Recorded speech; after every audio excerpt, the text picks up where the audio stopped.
એક પરીક્ષામાં 45% વિદ્યાર્થીઓ ગણિતમાં નાપાસ થયા, 30% વિદ્યાર્થીઓ અંગ્રેજીમાં નાપાસ થયા.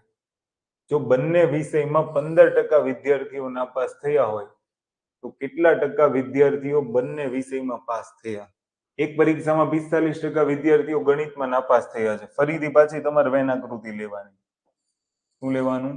વેન આકૃતિ. અને વેન આકૃતિની મદદથી દાખલો ગણવાનો ટ્રાય કરવાની. ક્લિયર?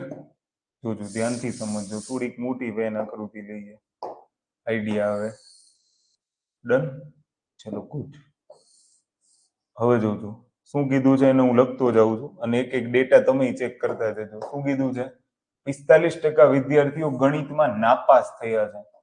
તો મેથ્સની અંદર ફેલ થયા હોય એવા કેટલા? 45%. માત્ર કીધું હોત તો અહીંયા લખત, માત્ર નથી કીધું. જોજો પાછું. 30% વિદ્યાર્થીઓ અંગ્રેજીમાં નાપાસ થયા છે. અંગ્રેજીમાં કેટલા ટકા? 30%. જો બંને વિષયમાં 15% વિદ્યાર્થીઓ નાપાસ થયા હોય, બંને વિષયમાં 15% વિદ્યાર્થીઓ નાપાસ થયા હોય તો કેટલા ટકા વિદ્યાર્થી બંને વિષયમાં પાસ થયા હશે? આ શબ્દ મહત્વનો બની જાય. શું પૂછ્યું છે? બંને વિષયમાં કેટલા વિદ્યાર્થીઓ પાસ થયા હશે? એટલે હવે તમે સમજો કે જો મેથ્સમાં 45% નાપાસ થયા, 45 માંથી 15 બાદ કરો એટલે મેથ્સમાં માત્ર, જો તમને કદાચ એવું પૂછ્યું ને કે માત્ર મેથ્સની અંદર કેટલા વિદ્યાર્થીઓ નાપાસ થયા તો 30%.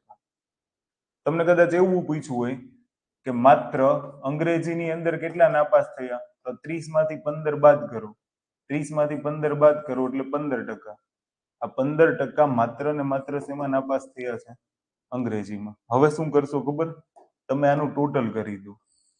આનું ટોટલ કરશો ને એટલે તમને મળશે કે કુલ કેટલા પર્સન્ટેજ નાપાસ થયા છે.